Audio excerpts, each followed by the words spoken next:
The fire was dying when she sat down across from it. I didn't hear her come. That bothered me some because I'd been a man who heard things before they arrived. Hooves on frozen ground a quarter-mile out. A hammer pulled back in a dark room. But the wind was running hard that night off the Laramie Range, and I was tired in the way.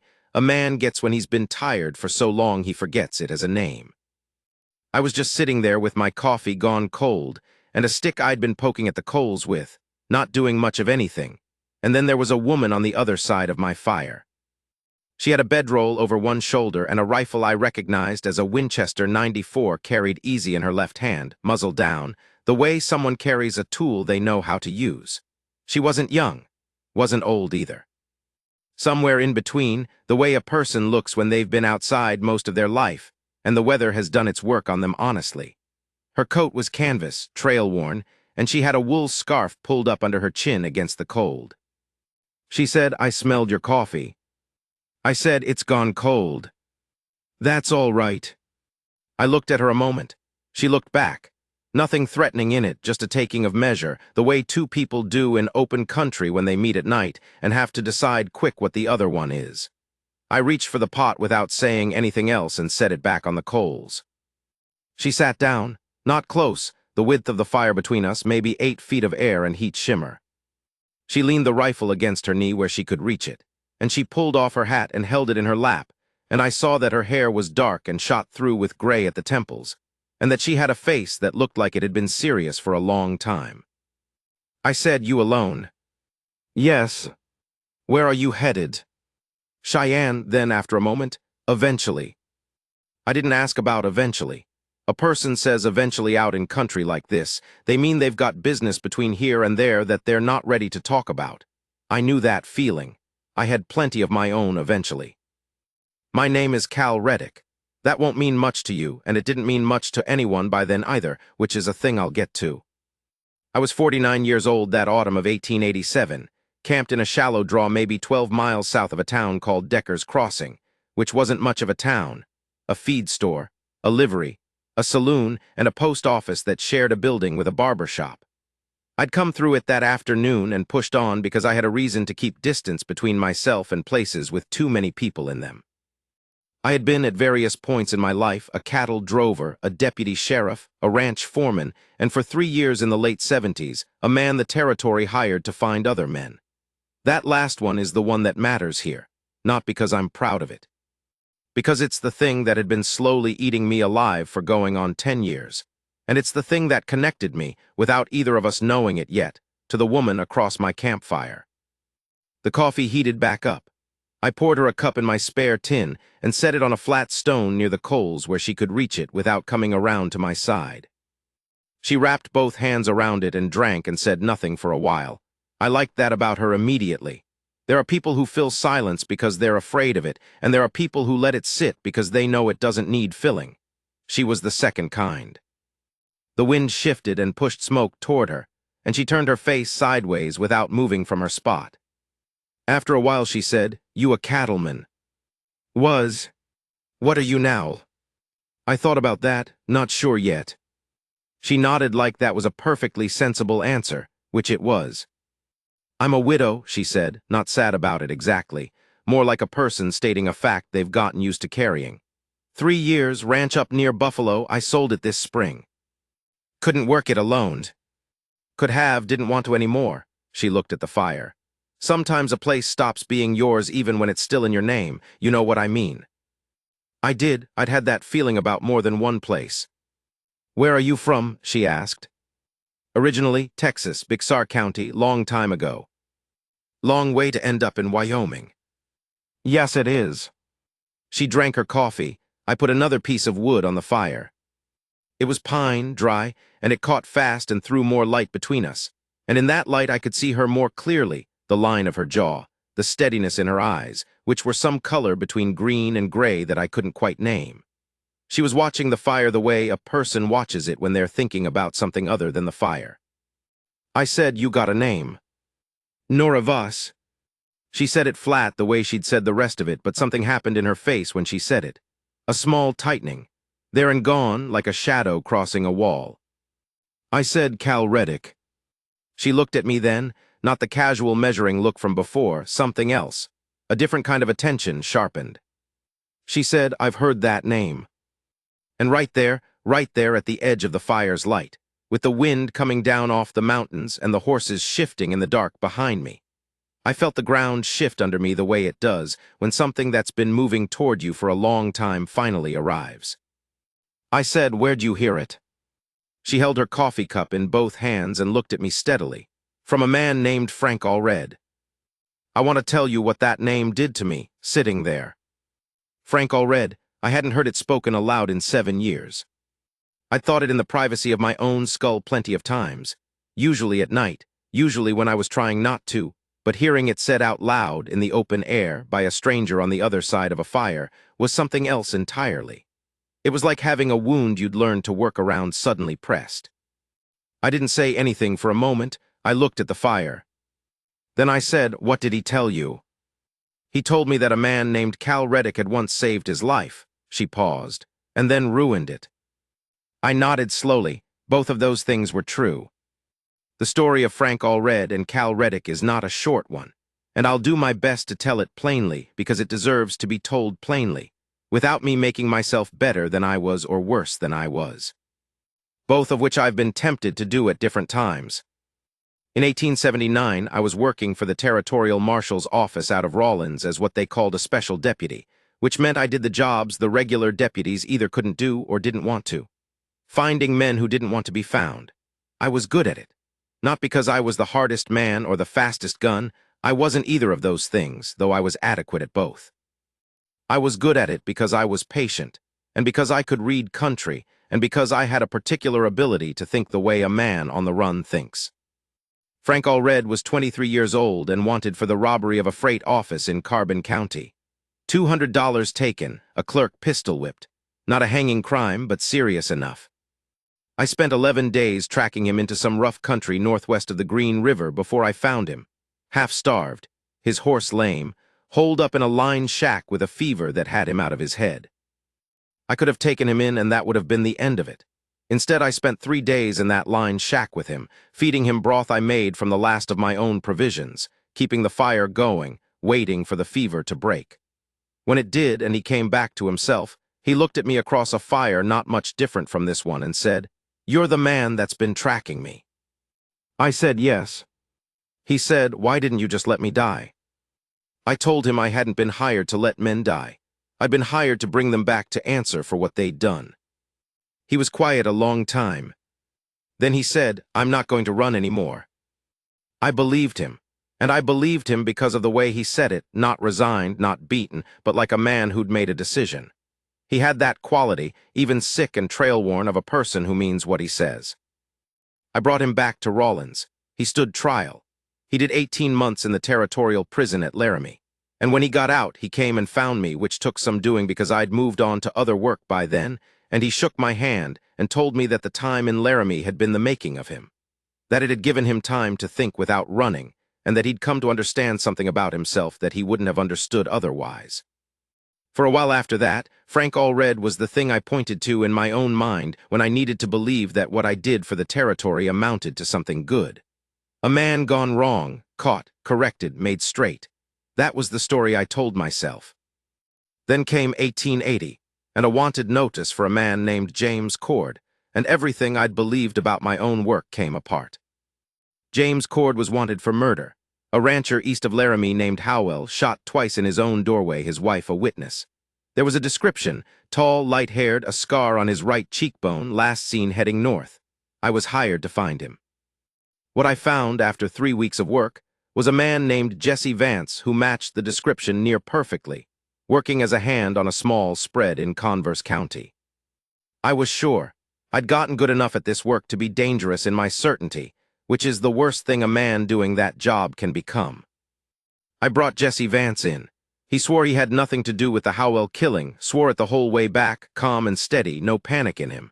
I told myself that was what guilty men did sometimes, stayed calm, thought they could talk their way out. I'd seen that before. The trial lasted 2 days. Jesse Vance was convicted on the testimony of the widow Howell, who identified him.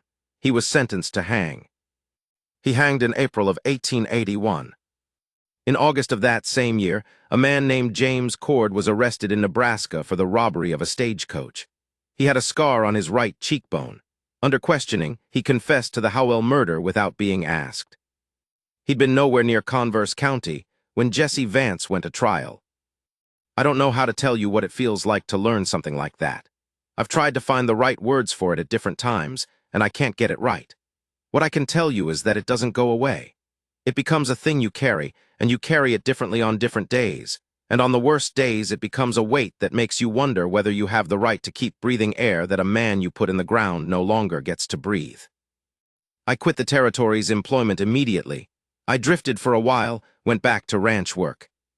Tried to build something ordinary for myself, and found that ordinary things didn't sit right anymore. Like a saddle that's been fitted wrong, you can ride in it, but it never stops reminding you. Frank Allred, when he heard about Jesse Vance, came to find me again. He said that the thing I'd done for him, bringing him in rather than leaving him in that line shack, he still believed in that. He said a man could do right and still make a terrible mistake, and that the terrible mistake didn't cancel the right, but that he understood if I couldn't see it that way. I couldn't see it that way, not then. And I told him so, and told him not to try to make me feel better about it, because I didn't deserve to feel better about it. And that was the last I'd spoken to Frank Allred, until this woman across my fire told me his name. I told Nora Voss all of that. Not right away. It came out in pieces over the course of that night, the way things come out when the fire's going and the dark is close, and you're talking to someone who listens without rushing you. She didn't ask me many questions. She just let me find the shape of it. When I got to the end of it, to Jesse Vance, to his hanging, to quitting the territory, she was quiet for a long time. Then she said, Jesse Vance was my husband's brother. I looked at her. She said it again, just as steady. Jesse Vance was my husband Thomas's younger brother. Tom and Jesse grew up together in Ohio. Tom came west in 1875. Jesse followed him in 78. He was working that Converse County spread to save money to buy his own land. She held the coffee cup in her lap and looked at the fire. Thomas died never knowing if his brother was innocent or guilty. He always believed innocent. I believed it too. We never had proof. I said, I'm sorry. It was inadequate. I knew it was inadequate. I know you are, she said. Frank Allred told me you'd never forgiven yourself. That means something to you. She thought about it. It means you're not a man who does wrong and doesn't feel it. That's not nothing. She paused. It doesn't fix what happened to Jesse. But it's not nothing. I put my hands around my own cup, though the coffee was cold again. The fire had burned down to a steady orange bed of coals, and the wind had quieted some, and the only sounds were the horses and the occasional pop of the wood settling. I said, why are you going to Cheyenne? She said, because that's where James Cord is now. I went still. She said, he's out of the Nebraska prison. Did 2 years somehow for manslaughter rather than murder. I don't know the particulars. He's in Cheyenne. He's been there 6 months. What are you going to do when you find him? The question hung in the air between us. She looked at me directly and I looked at her, and in the firelight her face was serious in the way it had been all along. But underneath the seriousness was something that had been carrying itself for a long time and was tired. She said, I want him to tell me to my face that Jesse was innocent. I want him to say it out loud to someone who loved Jesse's family. I want that much. And if he won't, then I'll decide what to do after that. I sat with that, a woman alone, riding to Cheyenne to find the man whose false identity had put her brother-in-law in the ground. She had a Winchester 94 she carried easy in her left hand. I wasn't naive about what to do after that might mean. I said, are you going to kill him? She looked at me a long time. I haven't decided yet. That was honest. I respected it more than a denial would have been. I said, I'll ride with you. She didn't answer right away. After a moment she said, why? Because this started with me. Whatever James Cord did, I'm the one who made the mistake that killed Jesse Vance. That's mine to carry. If you're going to Cheyenne to face him, you shouldn't have to do it alone. I've been alone for 3 years. I know, I'm not saying you can't. I'm saying you shouldn't have to. She looked at me across the coals for a long time. The light was red and low, and it caught the gray at her temples and the lines beside her eyes that were the record of all the weather and all the years, and all the serious things she'd been through. She said, "You don't owe me anything, Cal Reddick." I said, "I owe Jesse Vance something, and his family, which means I owe you something whether you want it or not." Another long silence. Then she said, "We'd have to leave early. I want to reach Decker's Crossing before noon." I said, "I'll have the horses ready." She nodded once and rolled out her bedroll on the other side of the fire, and that was that. I didn't sleep much. I lay there and looked at the sky, which had cleared after midnight and was full of stars, cold and exact, and I thought about Frank Allred finding this woman and telling her about me. I thought about what it meant that of all the campfires in all the territory, she'd smelled mine.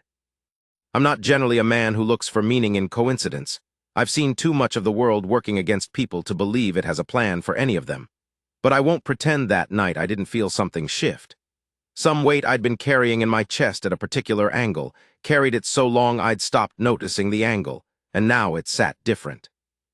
Not lighter, not forgiven, not by a long measure, but different. Like a door I'd kept locked because I was afraid of what was behind it had swung open a crack, and the thing behind it was not what I'd expected. Not absolution, not judgment either. Just another person who'd been living with the same lost thing from a different side, and had decided to walk toward it rather than away from it. I thought about that for a long time. In the gray hour before dawn, I heard her moving on the other side of the dead fire, and I sat up. She was already rolling her bedroll, her back to me, her hair loose before she got her hat on. She said without turning, "You still want a ride?" I said yes. She turned and looked at me then, in that gray light before the sun, and something in her face was different from the night before. Less guarded, maybe, or guarded in a different way, not closed off but contained, the way a person looks when they've decided something during the night and are carrying it carefully. She said, "All right then." We rode to Decker's Crossing by mid-morning. She was a good rider, economical, none of the show you sometimes see in people who have learned the hard way. Her horse was a blue roan mare that moved well and seemed to trust her. We didn't talk much on the trail, which suited us both, I think. There was something comfortable in riding alongside someone who didn't feel the need to fill the miles with words. In Decker's Crossing, we stopped at the feed store and she bought grain and I bought coffee and dried beef and asked the man behind the counter how far the road was to Cheyenne. 2 days easy, he said, or one hard one. She looked at me when he said that and I looked at her and she said, "One hard one," and I said, "Agreed." We ate at a lunch counter attached to the feed store, 2 plates of beans and salt pork. Not much to recommend it, but hot. She ate efficiently without comment on the food, which told me something about her. She'd spent enough time on the trail that bad food was just fuel, and complaining about it was a waste of air. While we were eating, she said, "I want to tell you something." "All right." "I don't blame you for Jesse," she said it looking at her plate, then looked up. "I want to be clear about that. You made a mistake, a terrible one. But you were trying to do something honest, and the man who actually killed Howell is the one who put Jesse in that position. James Cord is the one I blame." I said, "I appreciate that. I'm not saying it to make you feel better. I know. I'm saying it because it's true, and because I think you've been making yourself smaller than you are for a long time because of it. And I think that's," she stopped, found the word. "Wasteful." That landed somewhere deep in me, and I didn't quite know what to do with it, so I just nodded. She went back to her plate. After a moment I said, "Frank Allred told you a lot about me. He told me you were one of the most capable, honest men he'd ever run into, and that you'd been destroying yourself with guilt for 10 years. He seemed worried about you." I thought about Frank Allred in his lined shack with the fever burning him up, and myself making broth from the last of my beans. A man you save doesn't forget it. I said, "I'll have to write him a letter." She said, "I think he'd like that." We made good time. The road south from Decker's Crossing ran through open country, rolling grassland, then the edge of some broken terrain near mid-afternoon, where the road dipped into a creek valley. We stopped there to water the horses and rest them, and I built a small fire and made coffee, and we sat on a rock near the water while the horses drank. She told me about her husband, Thomas. Not the grief of it, she was past that kind of telling, but the shape of him. How he'd been a quiet man, steady, good with his hands. How he'd built their ranch house 1 room at a time, adding on as they could afford to. How when Jesse died he'd gone quiet in a way that was different from his usual quiet. the kind of quiet that has something broken at the bottom of it. How he died of a fever in the winter of '84 without the question of his brother's guilt or innocence ever being settled. She said he deserved to know. That's the other thing. Whatever James Cord says when I find him, it's too late for Tom. But it's not too late for me to know. And it's not too late to, she looked at the creek, to say to the world, or at least to one person in it who matters, that Jesse didn't do it. I understood that completely. I said, what will you do after Cheyenne? She was quiet a moment. I don't know, I sold the ranch. I've got enough money to go somewhere and start over, I just haven't decided where. She looked at the water moving over the rocks. I've been deciding things for so long, what to keep, what to sell, what to hold on to. I'm a little tired of deciding. I said, that's fair. What about you? Same answer. She glanced at me. You don't have somewhere to be. I've been drifting for a while, working when I find work. You have family? No. Nobody. I thought about it. Frank Allred, couple of men I worked cattle with 20 years ago, I've lost track of them. That's the size of it. She nodded. There was no pity in it, which I was grateful for, just acknowledgement. The horses had finished drinking and were grazing on the bank. The creek ran clear and cold, and the afternoon light was going gold. It was the kind of moment you don't fully appreciate while you're in it, but you know somehow that you'll remember it. She said, you've been alone a long time. It wasn't a question. I answered it anyway. Yes. It doesn't suit you, she said. I looked at her. She wasn't looking at me. She was watching the horses. But there was something in the set of her face that was deliberate, like she'd said exactly what she meant, and was giving me room to decide what to do with it. I said, what makes you say that? The way you ride, she said. You're always looking back over your shoulder, checking the country behind you.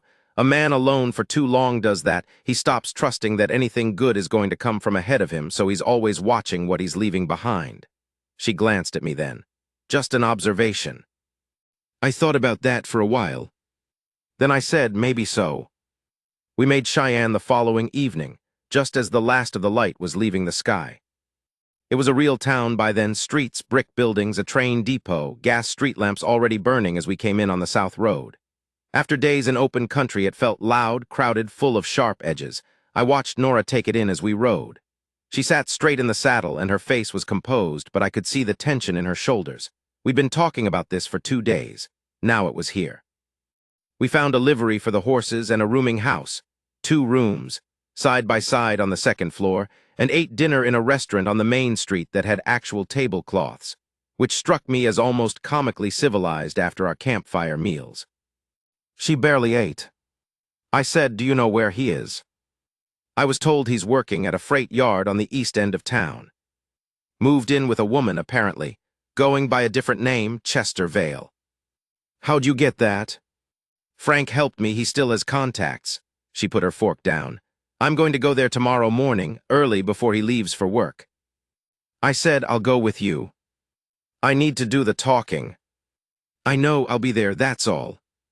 She looked at me for a moment, then she nodded. That night I sat at the small table in my room with the lamp turned down and thought about what tomorrow might be.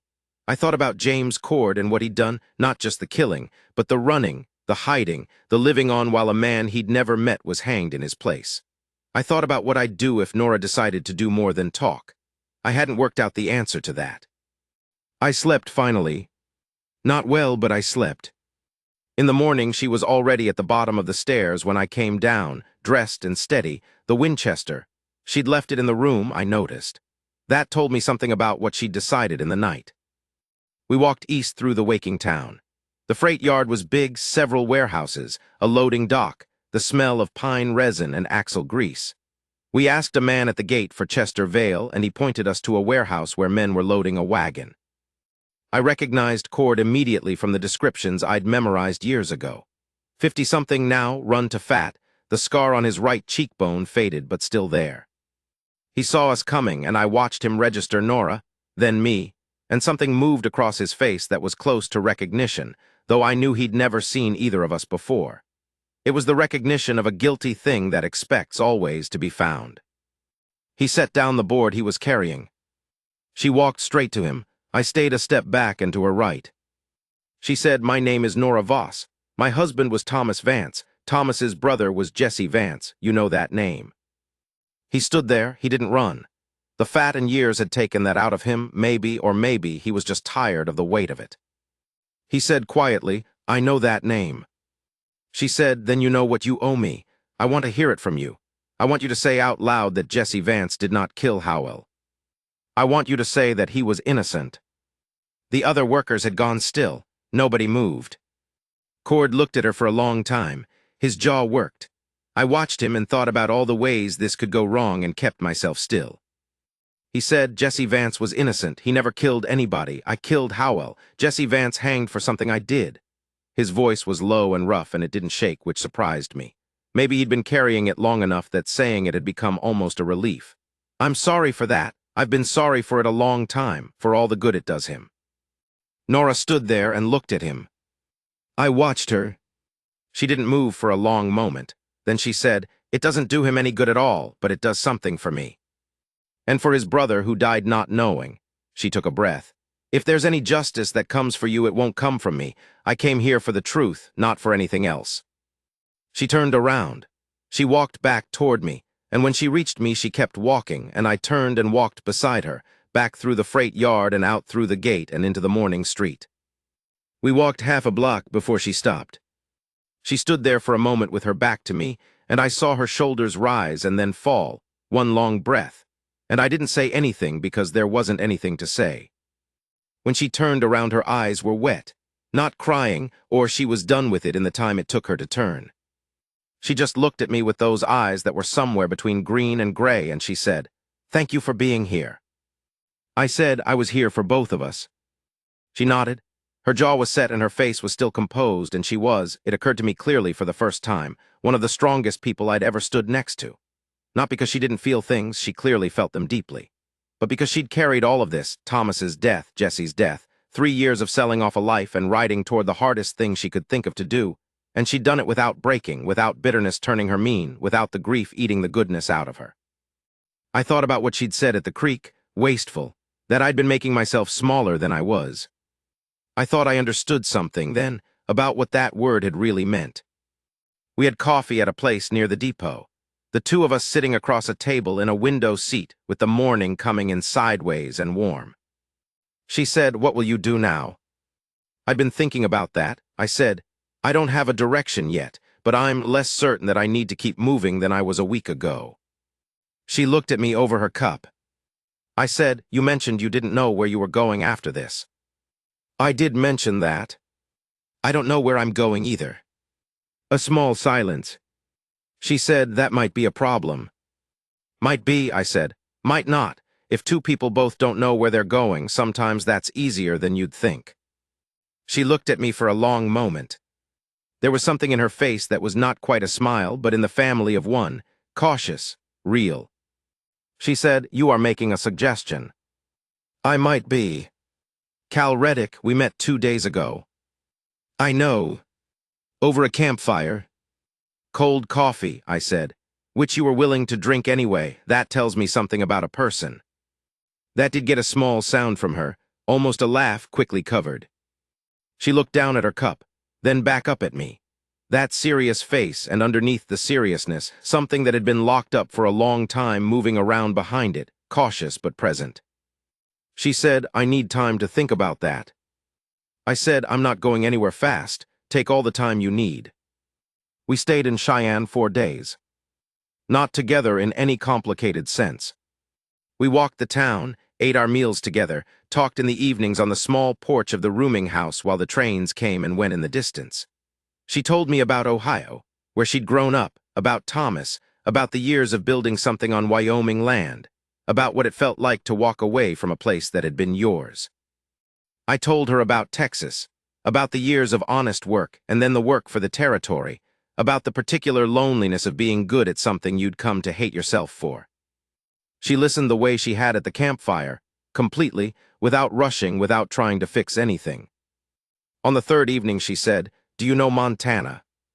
"Some been through it." "I was thinking Montana," she said.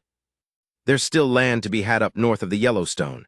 I looked into it before I sold the ranch. Something smaller than what we had.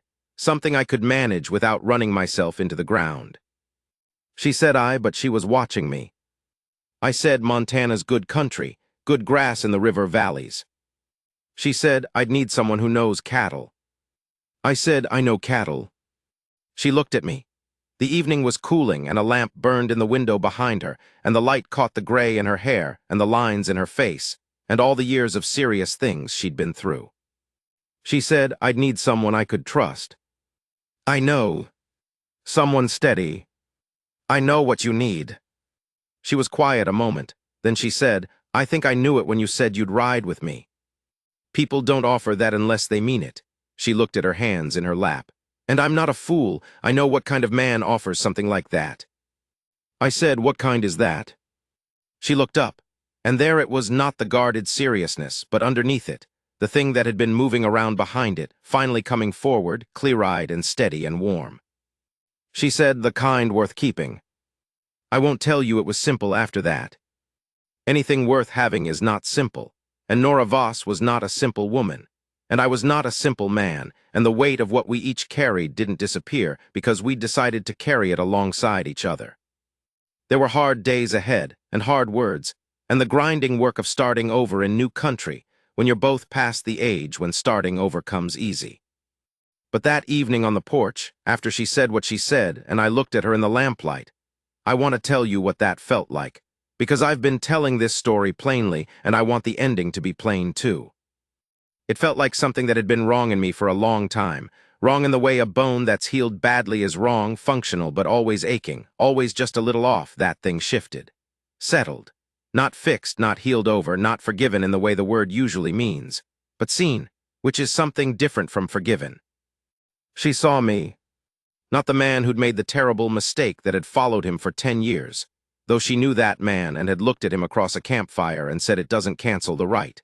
But the man underneath that, the man I'd been before and maybe still was under all the drifting and the guilty quiet. A man worth keeping. I'd forgotten, somewhere along the way, that I might be that. We bought land north of the Yellowstone in the spring of 1888. 60 acres in a river valley with good water and grass that ran to the horizon, and a cabin on it that needed work, which I gave it. Nora was particular about what she wanted, a porch on the south side, windows facing east so the morning came in early, and I built them. My hands remembered the work the way hands do, when they've always been more comfortable doing than talking. We wrote to Frank Allred. He wrote back, a long letter, his handwriting careful and deliberate, a man who taught himself to read and write in prison and was proud of it. He said he was glad. He sounded glad. He said he might come visit one day, and I wrote back that he was welcome any time and meant it. The first winter was hard. They're all hard up there, that far north. But there is something about being inside a thing you've built, with a fire going and the snow coming down outside, and a woman across from you who has chosen to be there, that makes the hard smaller than it is. She'd sit in the evenings with a book or with her mending, and I'd sit with whatever work I had, and sometimes we'd talk and sometimes we wouldn't, and the silence was the same comfortable kind it had been at that first campfire, not empty but full, the kind that doesn't need filling. One evening in February, with the cold settled deep outside, she put down her book and looked at me across the room. She said, "You still watching over your shoulder?" I thought about it honestly, less than I was. She nodded. There was that almost smile again, the one in the family of a smile, but quieter than one. She reached across and put her hand briefly over mine where it rested on the table, just for a moment, warm and steady, and then picked her book back up. That was it, that was all. But I sat there for a long time after, looking at the fire, at the room we'd built, at her face in the lamplight, serious and good and alive. And I thought about two strangers at a campfire in the cold, and a secret that had been riding the both of us for years without knowing it, and how the same weight can belong to two different people at once without either of them knowing the other is out there carrying it. And how sometimes the road between one fire and the next is shorter than it looks,